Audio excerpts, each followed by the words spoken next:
Quando si parla di Altemasi, non si può fare a meno di citare la grande società cooperativa a cui appartiene il marchio, Cavit, uno dei giganti del vino italiano, che è stato capace di riunire sotto un'unica bandiera 11 cantine sociali e 5.250 soci viticoltori, per un vigneto totale di oltre 6.000 ettari.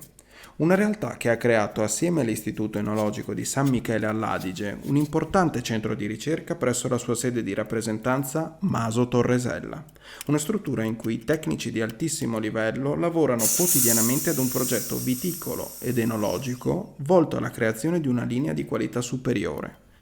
La divisione aziendale dedicata agli spumanti Altemasi nasce nel 1993 con l'inaugurazione di una cantina dotata di tecnologie enologiche d'avanguardia, progettata per produrre esclusivamente spumanti in metodo classico e Charmat. Una macchina straordinaria pensata per esprimere le caratteristiche del territorio di provenienza al massimo delle possibilità. L'aspetto di questo Trento DOC rosato è pressoché impeccabile. Un cristallino rosa tenue dagli ampi riflessi ramati incorpora catene di fini e numerose bollicine. Il naso risulta più intenso che complesso, la nota fruttata predomina e rende impercettibile ogni altro sentore.